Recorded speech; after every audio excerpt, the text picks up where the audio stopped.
सत्संगत जी, जीवन हर किसी के लिए आसान नहीं होता है। कोई आर्थिक तंगी से जूझता है, कोई बीमारी से जूझता है, तो कोई अपनों के व्यवहार से टूट जाता है। इंसान बार बार सोचता है कि मेरा जीवन क्यों ऐसा है, और यही सवाल उसके मन को और परेशान करता है। लेकिन जब आत्मा को परमात्मा का ज्ञान मिल जाता है, जब गुरु की वाणी हृदय में बस जाती है, तो वही जीवन जो कठिन लगता है और मधुर सरल हो जाता है। यही बात हमें निरंकारी संतों की कहानियों में सीखने को मिलती है। साथ संगत जी, ऐसी ही एक कहानी है। गांव का एक युवक था, सत्यनारायण। बचपन से ही उसका जीवन कठिनाइयों में बीत रहा था। उसके पिताजी एक किसान थे, लेकिन लगातार 3 साल तक सूखा पड़ने से उसके खेत बंजर हो गए थे। माँ हमेशा बीमार रहती और छोटी बहन की पढ़ाई का खर्च भी उस पर आ गया था। साथ संगत जी, सत्यनारायण पढ़ाई में तेज था, लेकिन गरीबी के कारण उसे अक्सर किताबें पुरानी लेनी पड़ती थी। कई बार वह भूखा रहकर भी उसने मेहनत की, परंतु मन में हमेशा यही ख्याल आता कि हे भगवान, तुम कहाँ हो? अगर सचमुच हो तो मेरे साथ इतना अन्याय क्यों हो रहा है? साथ संगत जी, एक दिन सत्यनारायण नौकरी पाने के लिए शहर में गया। वहाँ उसे बार बार असफलता मिल रही थी। कोई कहता तुम्हारी डिग्री अधूरी है, तो कोई कहता कि एक्सपीरियंस चाहिए। निराश होकर वह रेलवे स्टेशन के एक कोने में बैठकर सोच रहा था कि अब जीने का क्या ही मतलब है। आंखों से आंसू बह रहे थे। तभी पास में ही एक निरंकारी सत्संग का पोस्टर दिखा। साथ संगत जी, उस पर लिखा था आज सायं 6 बजे। सत्यनारायण को मन में ख्याल आया कि चलो यहाँ भी देख लें, शायद यहाँ कोई सुकून मिल जाए।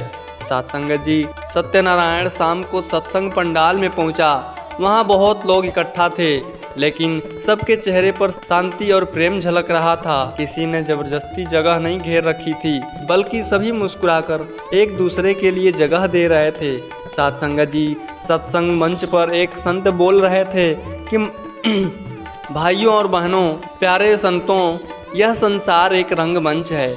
हम सब यहाँ एक किरदार हैं। सुख दुख तो आते जाते रहते हैं, लेकिन अगर हमें परमात्मा का सहारा है तो दुख भी हमें तोड़ नहीं सकते हैं। निरंकार हर पल हमारे साथ है। समस्या का समाधान तभी मिलेगा जब हम उसका सहारा लेना सीखेंगे।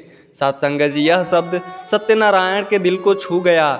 उसे लगा कि मानो किसी ने उसके मन का बोझ ही हल्का कर दिया हो। साथ संगत जी, सत्संग के अंत में वह सद्गुरु के चरण में जा पहुंचा। उसकी आंखें भींगी हुई थी। उसने कांपते हुए स्वर में सद्गुरु से पूछा, बाबा जी, क्या सचमुच यह परमात्मा मेरे साथ है? अगर है तो मुझे क्यों नहीं दिखता है? मैं क्यों अकेले महसूस कर रहा हूँ? साथ संगत जी, सद्गुरु मुस्कुराए और बोले, बेटा, परमात्मा ही निराकार है। इसे अनुभव किया जा सकता है। जैसे हवा दिखती नहीं है, लेकिन हम उसकी ठंडक महसूस करते हैं, वैसे ही जब तुम दिल से याद करोगे, तुम्हें परमात्मा हर जगह नजर आएगा। सद्गुरु ने उसे ब्रह्म ज्ञान दी और परमात्मा का साक्षात्कार कराया। सत्यनारायण की आंखों से आंसू आने लगे, पर अब ये आंसू दुख के नहीं थे, बल्कि सुख और आनंद के थे।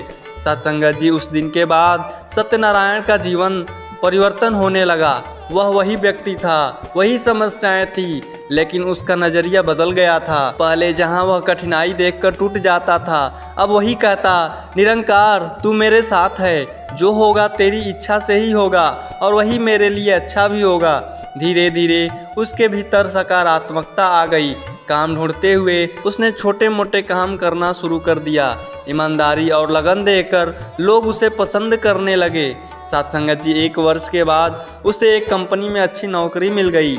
नौकरी लगने के बाद भी सत्यनारायण के मन में अहंकार नहीं आया। उसने सीखा था कि सच्चा भक्त वही है जो दूसरों की सेवा करे। वह गांव लौटकर बीमार माँ और बहन का ध्यान रखने लगा। बहन की पढ़ाई पूरी करवाई। गांव में जब भी सत्संग होता, वह सेवा में सबसे आगे रहता था।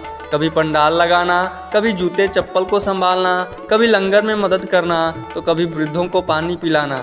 धीरे धीरे लोग उसे संत स्वरूप कहने लगे, क्योंकि उसके चेहरे पर हमेशा शांति और मुस्कान रहती थी। साथ संगत जी, उसके जीवन में फिर एक बड़ी परीक्षा आई। माँ की तबीयत अचानक और बहुत बिगड़ गई। डॉक्टरों ने कहा कि अब ज़्यादा उम्मीद नहीं है। बहन भी उस समय बोर्ड की परीक्षा दे रही थी। परिवार का सहारा केवल सत्यनारायण ही था, लेकिन इस बार उसने निराशा को जगह नहीं दी। वह हर रात प्रार्थना करता, हे निरंकार, हे प्रभु, तेरी मर्जी सर्वोपरि है, जो भी होगा मैं स्वीकार करूंगा। साथ संगत जी, बहुत दुख की बात थी, माँ की मौत हो गई, लेकिन इस बार उसने टूटने के बजाय सभी को समझाया। माँ शरीर छोड़ गई है, लेकिन आत्मा तो उसी परमात्मा में लीन हो गई है। हमें रोना नहीं है, बल्कि उनकी आत्मा की शांति के लिए हमें परमात्मा से प्रार्थना करनी है। गांव वाले उसके धैर्य और विश्वास को देखकर दंग रह गए। साथ संगत जी, सत्यनारायण धीरे धीरे समाज में प्रेरणा का स्रोत बन गया। लोग उससे सलाह लेने आते कि जीवन में दुख है तो कैसे लड़ें। वह हमेशा यही कहता, दुख को तो मिटाया नहीं जा सकता है, लेकिन अपनी दृष्टिकोण को बदला जा सकता है। अगर हम हर हाल में परमात्मा का सहारा लेते हैं तो दुख भी हमें ऊंचाई की ओर ले जाते हैं। उसकी बातें सुनकर कई लोग सत्संग से जुड़ने लगे। साथ संगत जी, कई सालों बाद जब वह खुद स्टेज से बोल रहा था कि भाइयों बहनों, जब तक हम परमात्मा को अलग समझते हैं जीवन में अंधकार रहता है, लेकिन हमें जैसे ही सच्चे सद्गुरु से ज्ञान मिलता है हम समझ जाते हैं कि परमात्मा तो हर जगह है, हमारी सांसों में, हमारे कर्मों में, हमारे संबंधों में। समस्या आए तो घबराएं नहीं, निरंकार को याद करें और आगे बढ़ते जाएं, यही जीवन का राज है। साथ संगत जी, सत्यनारायण की यह कहानी हमें यही सिखाती है कि चाहे जीवन कितना भी कठिन क्यों ना हो, अगर मनुष्य परमात्मा का सहारा ले, संतों की संगत करे और सेवा सिमरन सत्संग को जीवन में उतारे तो हर कठिनाई आसान हो जाती है। सच्चा भक्त तो वही है जो दुख में नहीं टूटता है, बल्कि और मजबूत हो जाता है। परमात्मा सर्वव्यापक है, उसे पहचानें और जीवन को सुखमय बनाएं। साथ संगत जी, जीवन अपने आप में एक रहस्य है। इसमें उतार चढ़ाव, सुख दुख, आशा निराशा, प्रेम और संघर्ष सभी आते रहते हैं। कोई भी मनुष्य ऐसा नहीं है जिसके जीवन में समस्याएं ना हो, लेकिन अंतर इस बात से पड़ता है कि हम इन परिस्थितियों को किस दृष्टि से देखते हैं। निरंकार की पहचान और सत्संग सिमरन का सहारा लेकर इंसान हर मुश्किल को अवसर में बदल सकता है। सत्यनारायण पहले जीवन को केवल संघर्ष और पीड़ा मानता था। वह सोचता था कि भगवान मेरे साथ अन्याय कर रहा है। यही सोच उसे बार बार निराश करती थी, लेकिन जैसे ही उसे गुरु की वाणी और परमात्मा का अनुभव मिला, उसकी सोच बदल गई। अब वही दुख उसके लिए परीक्षा और आत्मविश्वास के साधन बन गए। साथ संगत जी, परिस्थितियाँ वही रहती हैं, बदलता है तो केवल हमारा दृष्टिकोण। मनुष्य अक्सर परमात्मा को कहीं बाहर ढूंढता है, मंदिर, मूर्ति, पहाड़ या किसी चमत्कार में, लेकिन निरंकारी मिशन में यही सिखाया जाता है कि परमात्मा तो हर जगह है, हमारे भीतर भी है, आपके भीतर भी है। साथ संगत जी, सद्गुरु ने सत्यनारायण से कहा था, जैसे हवा दिखती नहीं लेकिन महसूस होती है, वैसे ही परमात्मा हर जर्रे जर्रे में है, हमें महसूस करना चाहिए। इस अनुभव ने उसे अंदर से मजबूत कर दिया। यही कारण है कि आत्मज्ञान के बिना जीवन अधूरा होता है। साथ संगत जी, सत्यनारायण ने अपने जीवन में 3 बातों को गहराई से अपनाया, सेवा सिमरन और सत्संग। ये जीवन अगर हम भी अपने जीवन में अपनाते हैं, हमें भी सुखों के साधन मिल जाएंगे। साथ संगत जी, सत्यनारायण के माँ जब ब्रह्मलीन हो गई, उसकी जिंदगी का बड़ा आघात था।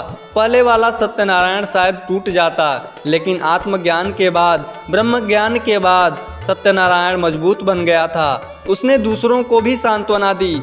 इससे हमें यही सीख मिलती है कि दुख को मिटाना हमारे हाथ में नहीं है, लेकिन दुख को अवसर में बदलना ये हमारे हाथ में है। जब हम कहते हैं जो होगा तेरी मर्जी से होगा, तो हम अंदर से मुक्त हो जाते हैं। साथ संगत जी, सत्यनारायण नौकरी मिलने के बाद भी घमंडी नहीं हुआ था। वह बिल्कुल एक रस था। वह जानता था कि सब कुछ परमात्मा की कृपा है, इसीलिए उसने दूसरों की सेवा को प्राथमिकता दी। साथ संगत जी, अहंकार सबसे बड़ा रोग है और नम्रता सबसे बड़ी दवा। आज समाज में झगड़े, नफरत और टकराव के कारण अहंकार ही है। अगर हम विनम्र हो जाएं, विनम्रता को अपनाएं, तो प्रेम का वातावरण बन सकता है। साथ संगत जी, हमें अपनी दृष्टिकोण को बदलना है और निरंकार का सहारा लेनी है, फिर दुख भी हमें ऊंचाई देने लगेंगे।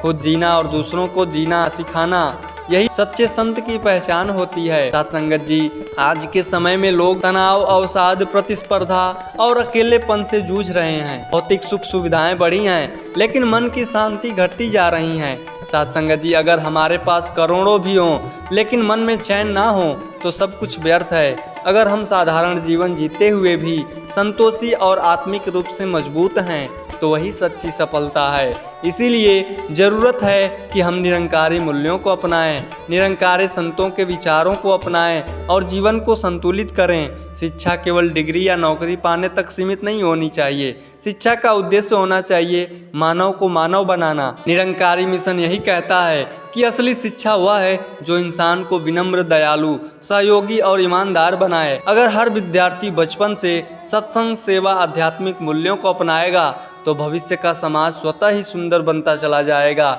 सत्यनारायण की यह कहानी एक व्यक्ति की नहीं बल्कि हर उस इंसान की है जो कठिनाइयों में जी रहे हैं। फर्क बस इतना है कि किसी को अभी तक रास्ता नहीं मिला है और किसी ने गुरु के माध्यम से निरंकार को पहचान लिया है। हम सबके लिए यह एक आईना है। जब हम टूटते हैं तो हमें सद्गुरु का सहारा लेना चाहिए। जब हम निराश होते हैं तो निरंकार को याद करना चाहिए। जब हम सफल होते हैं तो घमंड छोड़कर सद्गुरु का शुकराना और दूसरों की सेवा करनी चाहिए। जीवन की समस्याएं खत्म नहीं होंगी लेकिन उनका सामना करने की शक्ति आत्मज्ञान से मिलती है।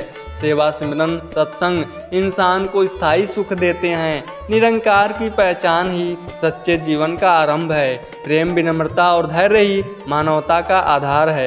साथ संगत जी, उम्मीद करते हैं कि आज की यह प्यारी सी कहानी आप सभी संतों को ज़रूर पसंद आई होगी।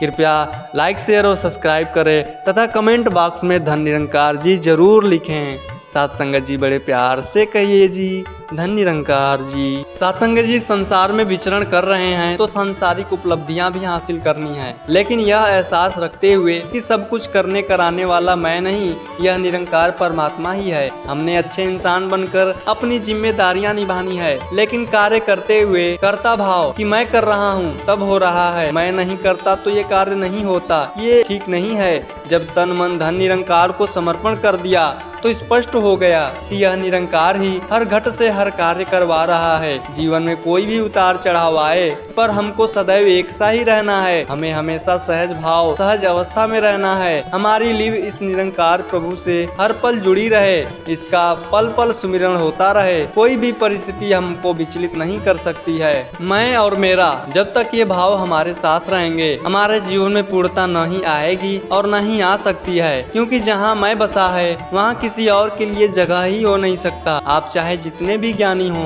धनी हो, कितने भी आप शक्तिशाली हो, आपके जीवन में पूर्णता तब तक नहीं आ सकती है जब तक आपके जीवन में परोपकार का भाव ना हो। साथ संगत जी, एक बच्चे के व्यवहार को देखकर अक्सर लोग उस बच्चे के माँ बाप की तारीफ भी कर सकते हैं और उंगलियां भी उठा सकते हैं। इसी प्रकार समाज की नजरें हमें देख रही होती हैं। हमारे व्यवहार के कारण इस मिशन से अनेक लोग जुड़ भी सकते हैं और अगर हमारा व्यवहार ठीक नहीं है तो इस मिशन से दूर भी हो सकते हैं। महापुरुषों के मधुर प्यार वाले वचन तो परेशान दिलों पर, तड़पते दिलों पर, दुखी दिलों पर मरहम का काम करते हैं। हमने ऐसे सुंदर व्यवहार के साथ सारे संसार के सामने एक सुंदर मिसाल और प्रेरणा कायम करनी है। साथ संगत जी, आँख संसार की हर चीज को देखती है मगर आँख के अंदर अगर कुछ चला जाए तो उसे नहीं देख पाती है। ठीक उसी प्रकार मनुष्य दूसरों की बुराई को तो देखता है पर अपने अंदर की बैठी बुराइयां उसे नहीं नजर आती हैं। साथ संगत जी, हर किसी के अंदर अपनी ताकत और अपनी कमजोरी होती है। मछली जंगल में दौड़ नहीं सकती है और शेर पानी में राजा नहीं बन सकता है। इसीलिए